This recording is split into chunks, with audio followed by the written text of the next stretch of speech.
Alright, good evening ladies and gentlemen. It is so good to finally be here.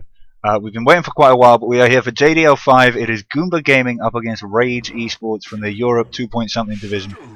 And it's going to be a good game. Goomba Gaming representing Germany, one of the greatest teams in the almost making it crowd, in my opinion. So they're almost there. And Rage Esports rocking in from Ukraine. Having a look at the bans that are coming out first game. This is certainly, to me, much more of a metagame kind of setup so far than it was in the earlier games that we were casting from the JDL Asia. So we've got IO ban and an Axe ban coming out from Goomba Gaming, and a Juggernaut and Troll ban coming out from Rage. Now, Jug and Troll have been being drafted so much recently, it's nuts. Juggernaut just so flexible, it's very hard to predict how he's going to be built, and there's so many different ways you can build him and have him be very, very effective. And Troll's ult with that mad right click bonus seems to be the name of the game in a metagame which seems pretty focused, weirdly, on right click buffs. And we kind of see that in one of the first pickups. Rage Esports grabbing the Vengeful Spirit, taking a bit of time thinking through their second pick. And Goomba Gaming with the first pick of the match grabbed Shadow Fiend. Now, both of these obviously big right-click heroes. Did I mention it was part of the meta of these games? And I've been having a look back through some of the earlier games that these guys have played so far in the tournament. So, latest draft from Goomba Gaming was Juggernaut, what did I say? Windranger, Venomancer, Enigma, and Ancient Apparition. And already there, okay, not too traditional. You've got a huge amount of magic damage coming out there as well, but you've already got Chilling Touch. Having a look at Rage, this is a little bit more what I was expecting to see, and what maybe we're going to see again already. We've got Vengeful Spirit, Bat Rider, Centaur Warrunner, Sniper, and Earthshaker. That was their latest draft. Latest picks coming out here, though, is a Dazzle for the Rage. That speaks of possibly a Drow, some kind of really squishy, high-damage right-click carry who benefits from a lot of farm, to be running a safe lane with that Vengeful and Dazzle for both kill potential and a lot of just safe farming. Don't let anyone bug you. Over on Goomba, they've grabbed the Earthshaker now, or the Earth Shakira. This is one of my favorite heroes. I don't even know why. I'm just in a really Earthshaker mood these days. Obviously, just massive magic damage, and we've got a huge AoE combo coming out if they can get a Requiem of Souls and Echo Slam off at the same time. Question is, though, both of these are fairly squishy heroes, and I am anticipating something like a Drow coming out from Rage, which would be pretty nuts. I've just had messages that the in-game mic is off, so give me one moment. Sorry, this will look a bit weird. There's the in-game mic. Apologies for that. Let me just quickly let them know that's fixed. 5 seconds. So yeah, apologies for anybody who is watching on Dota. I didn't have the in-game mic on. It is fixed now. Second round of bannings. We see Goomba Gaming banning out the Bristleback and the Medusa, and Rage Esports have so far banned out the Lion. As I say, certainly Vengeful Medusa is a devastating combo, as is Dazzle Bristle, because it gives you a huge amount of early game dive. But I am most scared about the Drow. I gotta say, it seems to be, along with what Rage like to do, having a look at some of their previous games, it seems along with the Vengeful Spirit pickup, also the Dazzle pickup, and honestly Medusa, I just don't find that scary. You need a lot of lockdown or positioning, I think, to make Medusa work as the follow-up stun, as the follow-up crowd control. I don't think she works very well as kind of the initial go in and do it. And Rage don't really have anyone yet who could be the initial go in and do it. So, I don't know, I probably would have banned Tide Drow if I was Goomba Gaming. Rage banning out Brewmaster for their final pickup, and I like that ban. It does still bear witness to what I was saying before, though. They're going to pick up some squishy, hard-hitting right-clicker here. I think ideally a Drow or a Sniper, maybe. Probably more likely a Sniper now I think about it. But those kind of heroes are kind of vulnerable to suddenly getting jumped on by Brew. Various stuns coming out, a lot of magic and physical damage as well. And of course all three of those of the Brewmaster spirits will benefit from the Vengeful Aura and anything else that's kicking around. Not a fun place for a... Sorry, I've got the teams mixed up there. Will benefit from, I suppose, the Shadow Fiend Aura. But one way or another. It's a good ban.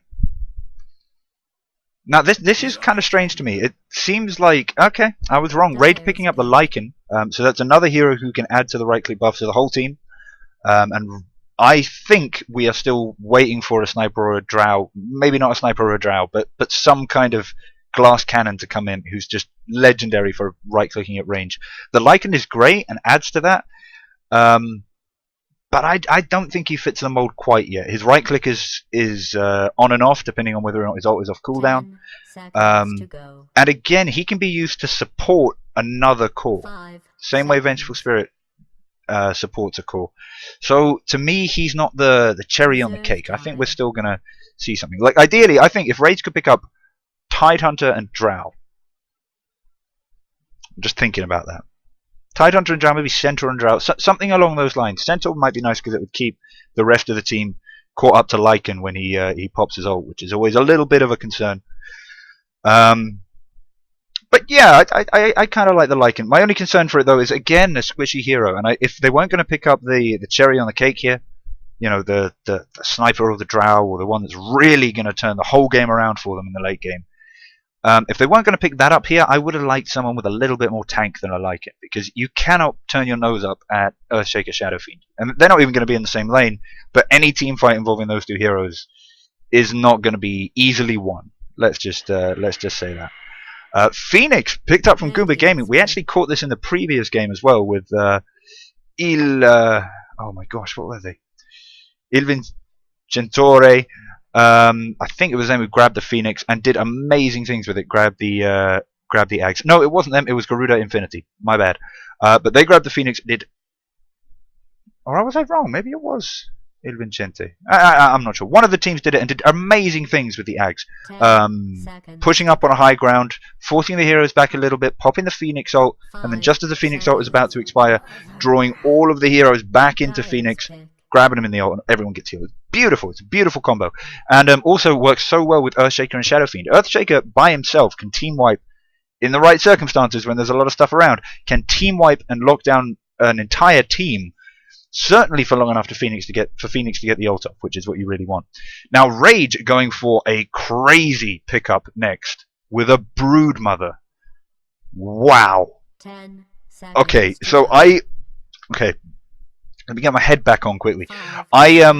I like Broodmother. I think she's a great hero. I love the fact that she's now in captain's mode. Very, very flexible. Love the recent changes to webs. All great. I sometimes have a go at teams for picking her up first, because you shouldn't pick her up first because there's so many counters to her, or banning her first. It's a waste of a ban. You're fine. So you pick her up late, and it's true that Rage have done that. They have picked her up late. And also she will be able to add to the Lycan push, and Howl on Spiderlings is great, and various other things. But what the hell, man? That is just giving Earthshaker Echo Slams.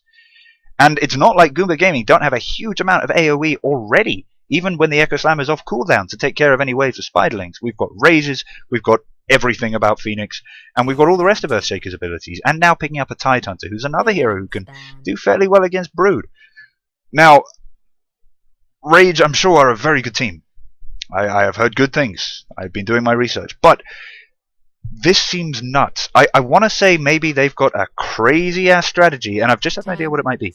But they probably have some crazy-ass strategy to make this work, but I do not like Brood here. Unless they're going to pull something really out of the bag and surprise me, I do not like Brood here. Now, the thing that it occurred to me that they might be doing, there's a chance of this, is a level 1 Roche. Brood is great for level 1 Roche. You pick up Incapacitating Bite. Roshan can't hit you. You know, you get level 2 when you finish the Roche, depending on how many people you need to do it. And then on the way out, you can either web out if the enemy team are getting close. You can go for spawn Spiderlings if you think that you've actually got a chance for some kills and you get that nuke on. It's certainly possible with Lycan and Dazzle and Vengeful Spirit. Legion Commander ban out from Rage Esports there. I like it. It's one of the best ways to deal with a Broodmother. You know, you get that duel off and she's stuck there for 5-6 seconds. And I suppose it is true that Goomba don't have a huge amount of lockdown as of yet. They've got the Phoenix ult, they've got the Tide ult, but those are very dependent. They've got the Earthshaker, who's got great lockdown, but he's the only one who's not ult dependent. So maybe they will struggle a little bit with the Brood, but they certainly won't struggle to stop her. They might struggle to kill her. They might not have enough lockdown to kill her, but they've certainly got enough AoE and wave clearance to mean that her pushing towers is going to be really, really difficult.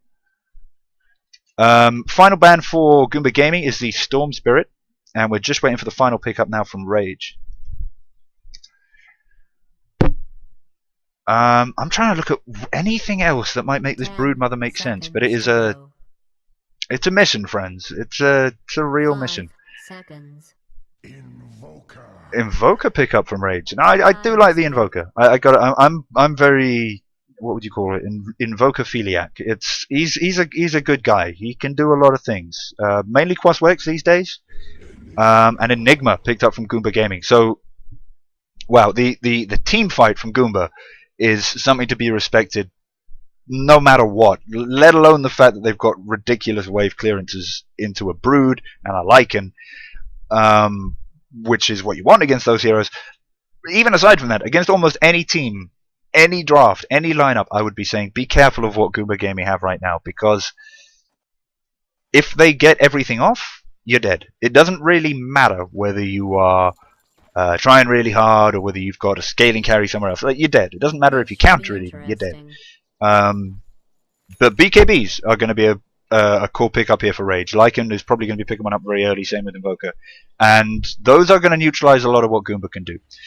So, we are in now. I'm going to get the last hits up now so that I don't forget. And we'll go straight into introducing the teams. So, on Rage, we have got Flash taking the Vengeful Spirit. Offlane Broodmother going to be played by Hoodoo. Dazzle, currently heading up to the mid, probably just to help contest top rune, is going to be played by Comrade Squirrel. Lycan, probably heading down to bot, just getting the mana regen for his first summon of Wolves, is going to be played by Inuyasha. And because it's JDL, we all say the prayer of pauses, because you cannot have a JDL match without a pause. It doesn't even matter, you know, if you have a huge number of delays before the match, you still have got to have the traditional, the JDL pause at the start of every match. And that's okay. We honor tradition here at Grumbled Gaming. It's hugely respected, and we wait it out. Now, what we would normally do is a bit of a fashion show, see what items these heroes have got on. But from what I could see, looked like a pretty disappointing show, so we'll skip that. And the game is unpausing, so we don't need to worry anyway. So where were we? Inuyasha on the Lycan, and finally Invoker, currently heading down to a solo bot almost position, going to be played by Mitza. Over on the Dire, most of them currently grouped up around top rune, other than Earthshaker currently down and getting both Observer Wards on bot lane. That's unusual. But we have a face for Enigma. We have got Shadow Fiend being played by a stand-in. This is not the most interesting start to the Dire team introductions, I admit. Tidehunter going to be played by RMN. Phoenix going to be played by Chill. And finally the Earthshaker down there watching his bot rune. And actually with a chance on this Invoker here with the right fissure is going to be Edie. If he can get a fissure in, block this Invoker close to the Phoenix, they're at least going to get huge damage down on him. There's the fissure, beautiful block as well. Mitsurai realizing he can't back up and keeps going backwards and forwards. He's going to give away first blood doing that. This is first blood, guys. You saw it here first on the Grumblecast. Going down to Edie with a quick right click there. And it looks like we might be seeing a dual offlane, a jungle Enigma, and then a solo Tide coming out of the Goomba squad. Now, in that does seem to be indeed what we're getting, as well as a dual mid coming out from Rage. But in those situations, a first blood for Earthshaker is just beautiful. So keeping an eye on that Vengeful Spirit. I'm not sure whether she's dual laning mid or just trying to get some harass on. We do have some action up on Radiant top as well. Seems to be Brood and Dazzle. Now this is a deadly combo with the potential of the Shadow Wave the Dazzle can dish out, bouncing off numerous Spiderlings and doing a huge amount of damage to anyone who's encircled by them. That is something that could kill a Tide, and killing a Tide is not an easy job. Mitza though taking huge damage down on bottom. Chill rotating in as well with a nice Icarus dive, going to be bringing him really low. I think they've got him. They just want to leave the kill for Edie. Looks like Chill's in a bit of trouble as well though. Going to try and deny to creeps, and denies to creeps. Beautiful play there from Chill, and it seems like Goomba have a good start for this game. Youch! Quick look at the fight recap there. Most of the damage coming out from Phoenix, but I think it... And he got the kill as well. Nice obs here coming out from the Dire. It's nicely avoided the Sentry, which I'd normally say that was a good... Oh! Where's the fissure? Sorry, I was getting ready to say something there, but it never happened. I really thought they'd just dive on that. The fissure does go down there to block Flash's escape. Caught underneath the tower. Can't even back off into the jungle here. And the Dire creeps are going to be able to soak up all of that harass. Chill, though, Desperately trying to get in and do the damage, but not really able to with Earthshaker trapped on the other side of the fissure. Finally gets the kill from DOT as Dazzle forces to rotate from Rage. So Brood currently soloing against the Tide, and with Anchor Smash, particularly at early levels, that is not the best matchup for Brood. But doing the smart thing, leaving the Spiderlings backed up in the trees, because right now they're just in danger of feeding gold. Needs to get a couple of levels at least. Oh, and Comrade Squirrel popping a clarity there on Edie. That's going to annoy the hell out of him. Yes. Phoenix did of course manage to make it out of that last bit of aggression down on bot lane. Icarus dive, yeah, really difficult. Really difficult to secure kills with that. And Earthshaker looks to be rotating off. As we've got another kill, I'm sorry I missed that. Going down on mid range. Nice rotation there from the Vengeful Spirit, supported by the Haste Rune on the Lycan. Is able to pick off the Shadow Fiend without too much trouble. There is a sentry up here on top lane here for Dire. Quick point, one of the best things about Brood's new path over everything webs, I say new, that's been the case for quite a long time, but one of the best things about it is if you cut down a tree in the middle of the jungle, you can put the sentry up there and the enemy can't get to it. It's a great way to keep the D-wards down, and just, I don't know, generally something to always think about doing. Of course, where you really want the sentries is the middle of the lane, so you do end up having to buy a whole load more sentries. So I'm not saying it's a perfect strategy here, but yeah, Vengeful Spirit with another rotation down on bottom, killing the Phoenix. I've got to stop. Look, I love Broodmother. Oh, wow, Edie running really deep in here. Flash going to try and cut him off, running the diagonal there. Not going to be able to get the distance and doesn't have the mana for the stun. So Brood is one of my favourite heroes. So I'm always going to have the temptation to keep my eyes up here, but I'll try and watch my minimap a little bit better. 3 for 3 so far. Enigma looking pretty low in the jungle, but doesn't look like Rage are going to be putting any effort into ganking him early. Praying for a regen rune. If he can get a regen rune, that could be a major turning point in this game. Getting that early, just continued farm on Enigma. But a bounty's not a bad thing either. So he's going to pick that up. Soul Ring on the way out as well. And bot rune is an invis being, oh, interesting, stand in here being blocked, and the invis is just going to be denied by those Lycan Wolves. I think they should have seen that coming, just given it to Edie. And have stand in, stay with the mid wave for the XP. But c'est la vie. Shadow Fiend is doing a better job on Lycan than Lycan here over on this mid, securing a very large number of souls for himself. And it looks like we might be seeing some action down on bottom sometime soon as the Radiant supports rotate in. They're in view of the Dire sentries here though. Ah, and Tide kills Brood. I say I'm not going to watch Brood, and Brood immediately dies. Oh my god. Trying to keep with the action here, folks.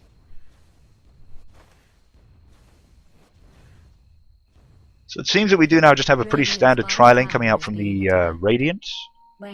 Venge doing a lot of roaming so far through this game, and this may just be a roam. This may just be a roam. She could drop the stun here on Chill, but he would just Icarus dive out immediately.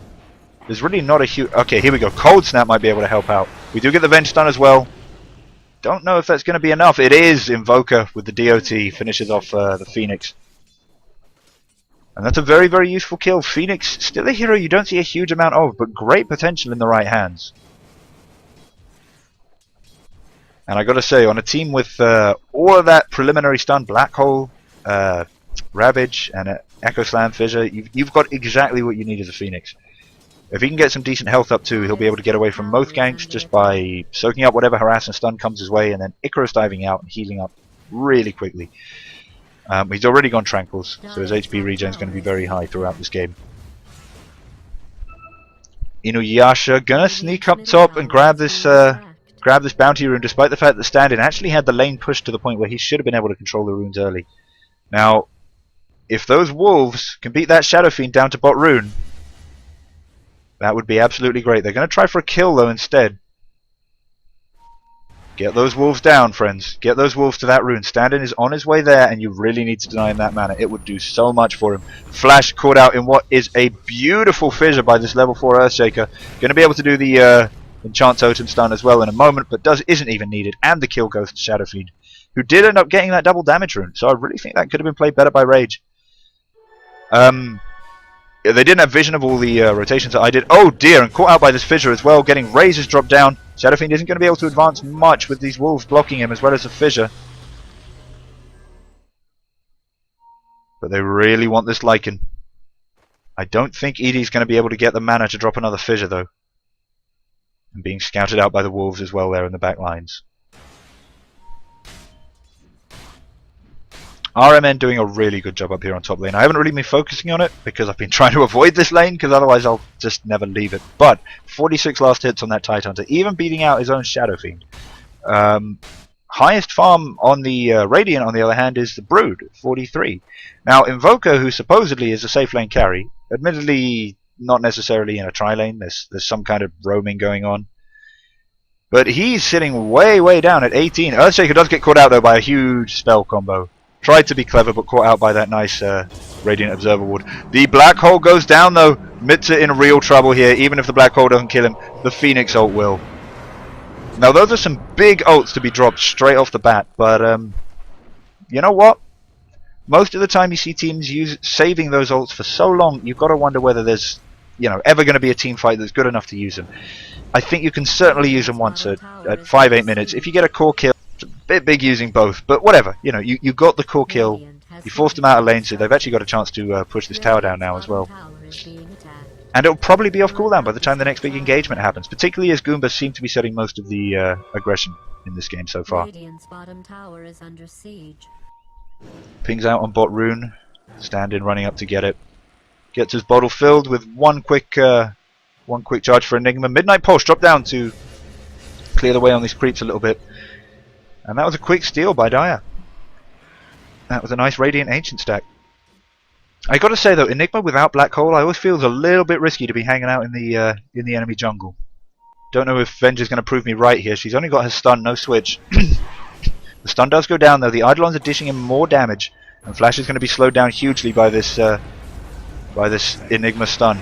Comrade Squirrel is in as well. Enigma finished off by the Invoker. I think though it's going to be a 1-for-1 trade. Still though, Vengeful for Enigma, definitely a better trade in favour of Rage. Anything to shut down that Enigma's Blink Dagger and BKB is going to be huge for their team. And it seems like the reason top is going so well for both heroes is, honestly, they seem to be leaving each other alone quite a lot. Yeah, Brood's now Dire jungling, Tide's just solo pushing, and everything was peaceful up in the top lane. Quick look at the XP and gold graph, but I don't miss anything in the meantime. But yeah, big swing in favour of Goomba. 3,000 XP and almost 2,000 gold. These are big numbers for before 10 minutes in the game. Now we do have a rotation in here as Earthshaker comes up behind this Broodmother. Of course she gets dusted, not going to be able to path over any fissures now, and finished off really quickly. Comrade Squirrel has rotated in, has a chance on the Courier. If he chases after it though, he's in trouble. Doesn't. He leaves it. Tied with a Midas. Missed that coming out. Lycan bottling a quick regen, and we do seem to see a bit of an increase in the push up here on top. I'm wondering if Tide, right-clicking these creeps down, is planning on getting some damage down and actually taking the first tower away from Brood. That's normally Brood's privilege, you know? Maybe not this game. Lycan wants to put some contest on that claim on mid, though. We do have a smoked Vengeful Spirit coming in, does manage to drop the stun. Lycan pops the ult, there's going to be an Invoker Sunstrike as well. One more right click from Inuyasha and that's enough. Goomba's Chill has rotated in here on the Phoenix, trying to get some right clicks down on Flash. Getting that attack and movement speed slow as well. Not enough, and Inuyasha coming back in, still under ult, and Enigma kind of in trouble here a little bit. Inuyasha, I think, dithering there a little bit because he wasn't sure whether to risk the ult cooldown. And sure enough, the ult cooldown did stop. I don't think he could have got that kill, basically. I think he was right to turn and run. Top did go down, missed that, but I'm not going to apologise because we've had action all over the map so far in what is a very exciting game. It's another one of those ones where I feel that the kills don't really represent what's really going on, and what's really going on is Goomba are slowly pulling further and further ahead. And did I mention I was a little bit squiffy about the Rage draft anyway? Tower does go down on mid. I kind of thought Inuyasha would be able to get a deny there. Maybe underestimating the tower damage coming off that catapult. But farming great. Medallion up. Expecting he goes for... he seems to have very few items. What is this coming out to right now? Yeah, okay, right. Okay, I was like, he seems to have very few items for someone who's got 50 last hits at 10 minutes in. So yeah, Vlad's was finished, and a couple of Town Portal scrolls out as well. So it's really just when he wants to Rosh. Not even a question of if. Big push down on bottom though, and mid's kind of in trouble here. Doesn't look like Goomba have brought the detection down to bot lane though. It's all being used on the Brood up top. So this isn't going to be a kill for stand-in and face.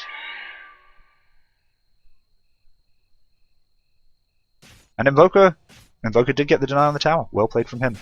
We do have an Invis chill coming in here. It's a rune, not a smoke, so he's still safe.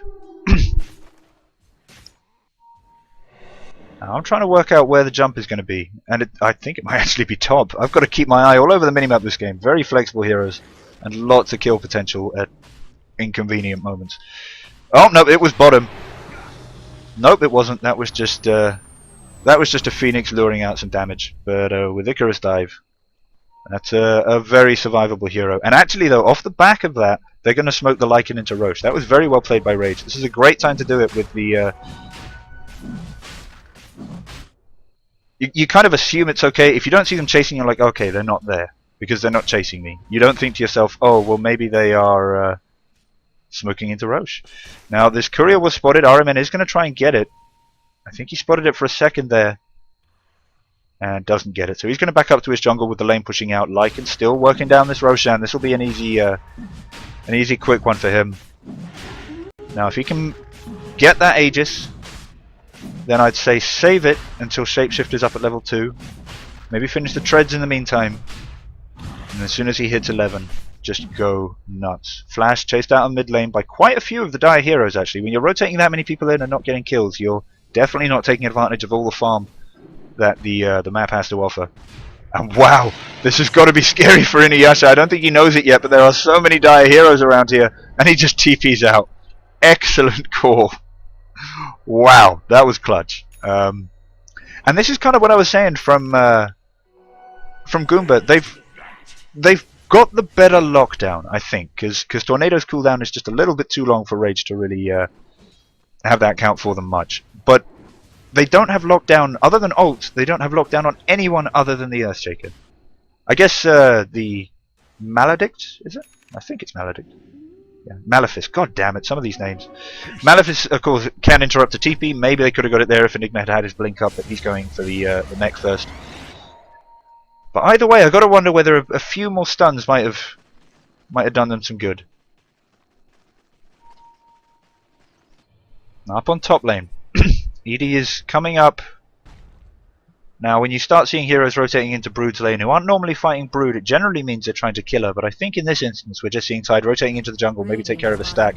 Edie being brought hugely low here, and this is not how you play against Brood. Brood actually, I don't think, needed any of those rotations. In all honesty, they were completely superfluous. She had this entirely under control. And if this isn't a tower for Radiant, I will be very surprised. Let's have a quick look. Oh, big fight on mid. Inuyasha hiding up to top rune. And the Invoker heading down to the Radiant mid lane. So this might actually be safe with both of these heroes getting away. They're even going to turn around and wonder about turning back in. Dire's top tower has fallen. Dire's top's gone down to that Brood push in the meantime. And I gotta say, Goomba's rotation's not really getting them what they need here. Either one of the kills there would have been okay. Core kill for a 4-hero rotation and splitting the gold and the XP 4 ways, that's okay. Chill, getting really close up here to the Radiant lines, and I don't think he even realizes it yet. But he pops the Phoenix ult, and this is where we start seeing the AoE combos really hurt. The ult goes off, that's another stun down on Brood. The black hole is used as well. They maybe could have just tried finishing that without the black hole. I think that would have been possible with the right kind of DOT. They had the dust down on the Brood, but they wanted to use it, and they did. I think, yeah, what Rage did wrong there, I think, I may be reading too much into this, but I think they were expecting all the Spiderling hits to work on the Phoenix ult, and I don't think they do. I think it's got to be hero damage. If it had, then that Phoenix ult would have died incredibly quickly, and that whole fight would have gone slightly differently, I think. Certainly, the thing that really begs the question, I suppose it was because Enigma was just a little bit too far away, but what really begs the question is, to make it safe, to make it guaranteed, you go in with something else. You go in with Ravage, you go in with, god damn names, you go in with Supernova, you go in with Black Hole, sorry. You're going with Ravage, you're going with Black Hole, and then you drop a Supernova on it. Because initiating with Phoenix is kind of just putting Phoenix at risk. And while that can work, and it just did work, it's not needed in a draft like this where you've got so much big CC. I thought there was some action going on there at the Dire Ancients, doesn't look like it, and Chill making it out of a gank attempt at mid. Brood being left alone at top, this is dangerous. You don't really want to do this, Goomba. This is one of those heroes that you really cannot do this, in fact, and she's already got her web spread quite nicely. This is an interesting pyramid pattern. I wonder if this is the new meta. Gives her access to all but one of their jungle camps. This one here, although that wouldn't even be hard. And very close to pushing down both towers. I really like this this way of arranging them, actually. Big Radiant push up on mid lane as well, so this is going to make even more space for Brood, even if the tower doesn't go down. Inuyasha with the DD rune certainly has it in him to go in. Oh, but a dire push on bottom. Manages to get a kill down on Mitzer on the Invoker. So it looks like we're going to be seeing trades. Tidehunter finishing off Vengeful Spirit. Over on the mid. I'm sorry guys, these are just, there's fights on every lane right now. Comrade Squirrel does pop the oh, but he gets fissured. I don't know if that's going to be enough to save him. It's not, and the DOT finishes him off regardless. But Brood up here on top, the last real hope for Radiant to make any kind of worthwhile trade here. If she can get down this top tier 2, then they can at least call it 3 heroes for a tower. Yeah, that's not a good trade. It's not a terrible trade. And with Tide here, that tower's looking less and less likely. Roche up again somewhere between 3 and 6 minutes. So put that in your notebooks. Bit of farm for the Venge here on the mid lane as Flash drops Wave of Terror down on some creeps. And it's really going to be Rage now just trying to push back to where they were a minute ago. They've got to get the lanes all pushed back out, and there's really no aggression that they can think of doing. Even Brood reduced to farm in the jungle. Let's have a quick look at the XP and gold graphs in the meantime, and I'll switch over to net worth in a second. Goomba miles ahead. Rage, especially with that last team fight, really beginning to suffer as we move into the mid game. Same true of the gold graph. And let's have a look at the net worth. Shadow Fiend and Tidehunter sitting at top. And that Midas is really going to help with this. I got to admit, the medallion on Lycan puzzles me. It's great for taking Roche early. Sure, 100%. But you could smoke him with Vengeful, and you could take Roche early. That in itself is not a problem. And with the lineup they've got overall, with the Brood being, to me, a fairly dedicated position 3 and Invoker a fairly dedicated position 2, the Medallion seems like a bit of an early build for a Lycan who's going to need to scale his team right up into the late game. Now, I'm a bit of a Medallion hater anyway, so I could just be totally wrong here. But I think it's a cause for concern. I think that could be a decent bit of gold that could have been useful towards a Basher or a BKB, particularly against the magic damage that Goomba can dish out. We've got a bit of a push coming down here on bottom from Dire, but looks like Tide's just going to back straight out. Radiant's top tower is being attacked. And Phoenix just doing the huge damage of the laser beams there on Vengeful Spirit, and a quick pick off with the help of ED's fissures.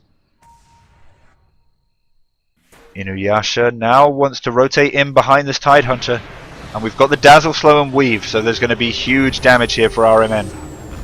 Now we do have Ravage popped, hits 3, and they should have all the other ults to follow up if they need it, but it doesn't even look like they do. They've still got Icarus Dive and the Phoenix ult. They're going to go for it as soon as Phoenix can get ahead rather than behind the heroes. Comrade Squirrel makes it out with a quick TP. And Goomba are really making work of their lead here. That was excellent play. You can only do that if you've got really swift rotations. And it does leave some room open for Rage as soon as they respawn, because as I mentioned before, Goomba are very, very, very ult dependent, whereas Rage only slightly so. Still a little bit, but only slightly so. So now they want to go while Supernova is down, while Ravage is down. Of course, they still got to worry about Black Hole and Echo Slam, as well as Requiem of Souls, so I'm not saying it's easy. Believe me, I am not saying it's easy. Goomba in the meantime do look like they kind of want to just push down this bot tower. We do get a beautiful weave off down on quite a few of the heroes, and Fissure plus Lasers equals a dead Dazzle. Beautiful play there from Goomba, getting the pickoffs where they can, and now forcing a 4v5 fight on the tier 3s at 20 minutes. That is exactly what you want, especially when you've still got Black Hole and Echo Slam just waiting in the bank, and we see that as RMN, along with the Necro units, takes the front line, and ED and Face are just hanging back. I'm sorry, dude. You probably have a name, but I only know you as Face. Flash gets brought low. They didn't even need the fissure for that, but the fissure catches Mitza. And Dire are going to back out. I don't agree with this. I really don't agree with this. I don't agree with this at all, guys. Oh, yeah, I agree with it. Don't want to lose the tier 3s when you don't have to. But still, surely, if Brood's top, you still got Black Hole, you could send... Who would you send? Phoenix, maybe? I think his ult's down. Yeah, send Phoenix. But one way or another, that is still a Rax down. And it's a melee Rax as well. So all of that 400 damage there on the ranged Rax is going to just sit there the whole game. And it's only going to get worse for Rage down on that bot lane. It's probably fine. Skadi pickup already for Tidehunter. And we get the first pause of the game, which makes me so happy. Because I really, really need a drink of water. Ah, that's better. I will just take a brief opportunity to say we have got some awesome numbers on the stream right now. Really love seeing that. And I'll try and do more JDL to keep the interest that we've got. Please do think about following and subscribing. Really helps me do what I'm doing and get into bigger and better tournaments. So, back to the game. Won't mention that again until the end. Mitza with a Midas as well. 4 stuff up. Gotta wonder if we're seeing an Ags coming out now with the second Staff of Wizardry. Can't be a second 4 stuff. As Flash starts taking some damage middle, and they've really got to start appreciating the initiation potential coming out of this Phoenix. Swap goes down, but the question is why. Admittedly, didn't do much. It wasn't even really needed to secure Vengeful, which was the only kill that came out of that team fight. But that being said, it did clear a creep wave. It did allow them to potentially push. And they've managed to finish off Invoker down bottom. Now the only concern for that, for anybody watching their minimap, is that Brood is rocking down on top lane. And the tower's already on half health. Now with TP's already down from Shadow Fiend and Tidehunter, we are going to be seeing Echo Slam! Oh, there it is. That was so satisfying. I think we should all just bathe in the glory for a moment and actually just have a look at the cosmetics items on Edie as well. That's what you get when you do a really good move. You get to show off your cosmetics. Great play there from Edie. And this is why, you know, Brood's been doing work. I thought it would be tougher for her than this. You know, it's 24 minutes and she's halfway got to the tier 3 down. That's a significant achievement regardless. Oh, the Lycan ult goes down at just the wrong time. Is there a fissure that can do this? No, there is not. Nor an enchant totem. But they are going to catch out this Dazzle though. Comrade Squirrel. This is what happens to Squirrel when they're caught in the middle of the lane. Lane kill. Flash being chased by Invoker. Is there a diffusal on this Invoker? Yeah, chased by Earthshaker. Where was that diffusal coming out from? Who's got diffusal? Own up. There was a diffusal there, I'm sure of it. Or an Atos? It was an Atos. It was an Atos there. Right. My bad. So 3 more heroes down for Rage as I miss, I think, a couple of kills in a couple of places, but we've now got the rest of the Goomba team hard pushing here on top. Brood is doing her best up on top lane. Creep skipping with the spiderlings, but it's not going to be enough to take away from the fact that we have got a huge dire push coming down here on the mid lane. All of the ults bar Ravage and Echo Slam up, 35 seconds, 100 seconds respectively. And this is going to be, I think, overall 3 rack for Goomba. They can take this mid and immediately rotate to bottom and finish the job they started earlier. Nope, they're playing it really, really cautious. They're playing it super duper mega cautious. Now, I don't love that. I don't hate it, but I don't love it.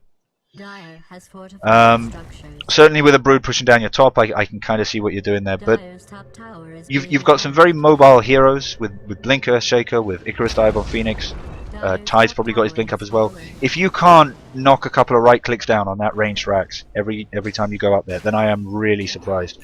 Brood getting a bit of harassed out on Phoenix, and Radiant are going to have to make sure that they get some sentries up here, or they're going to struggle to kick this Brood off. We do have a big Roche attempt coming out from Dire here, though, which has been spotted out by the Radiant. And we've got Brood, Boots are travelling in as well. RMN being brought hugely low, but there's a black hole interrupted there by Invoker. Cold Snap goes down, so does Requiem of Souls, and it's Brood for Tide so far in this fight. Comrade Squirrel being brought low by Midnight Pulse and the Enigma Harass. Going to try and TP out under Shallow Grave. Going to make it. There is still a Scouty shot racing across the map, but I don't think that's going to make a difference. Brood for Tide. The offlaners go down. Roche was taken and picked up by Shadow Fiend, so that really is a profit there for Goomba in this match. Shadow Fiend is being spotted out by these Lycan Wolves as he farms these Ancients, but they're not going to try and make any huge plays. Edie getting a beautiful pick off there on Vengeful Spirit, who must have been desperately trying to get back to her fountain. Most unfortunate. And has a gem. So Radiant aren't even going to be able to reliably walk around the jungle anymore, as Earthshaker is on D-Ward patrol.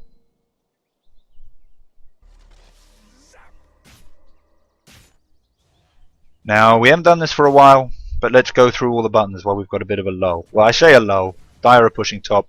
We'll keep an eye on that in the meantime. But a huge lead for Goomba, almost 25,000 in XP. Gold, very, very similar story here, and it's been a steady progression throughout the game.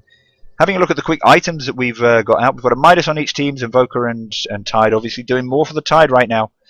Stand-in on the Shadow Fiend definitely does the shout-out with working on his Butterfly and just BKB and Scuddy. Enigma has everything he needs bar BKB, which hopefully will be coming out soon, and Phoenix with that Atos already seeing the difference that can make on the Vengeful Spirit. Over on the Rage side, by contrast, we've got some great pushing items from Brood with Boots of Travel and Necro units, and that's certainly why they've been able to get that traction top. BKB on Lycan, more Necro boots coming out on Invoker as well as a 4-staff, but nothing huge, nothing game-changing, nothing to take out a Shadow Fiend. And that's exactly what they've got to do now as Dire get really close to pushing this tier 3 mid. Phoenix drops some lasers because Phoenix be all about them lasers. And Tide is just going to start right-clicking on this tower. RMN's job right now is soak up. He doesn't even have to be the initiator, which is a real luxury for Tide. Ravage normally defines quite a lot what he can do. Inuyasha cut off from the Dire there by a beautiful fissure. They knew they weren't going to get a stun off it, but it kept the Lycan busy for so long. Lasers coming out. Mitza actually in trouble here as he tries to escape, but just too much DOT. Rest of the Rage team really forced on the background. We've got Brood desperately trying to do a last defense on the final racks. Invoker buying back, but that's Megas and GG called from Flash. Whew. Let's just go through the cleanup process as Comrade Squirrel. His Shallow Grave is not enough to keep him alive in time to see the Ancient blow, and well played to both teams. Whew. Well, you know, it looked close, but I kind of had the feeling Goomba were pushing ahead throughout this match. I did like the draft from both teams. Brood did more than I expected her to, in all honesty. I think the Lycan was more of a problem here for Rage, as he wasn't able to really contribute in these team fights, just being locked down until he had his BKB, but then when he had the BKB, he didn't have the damage.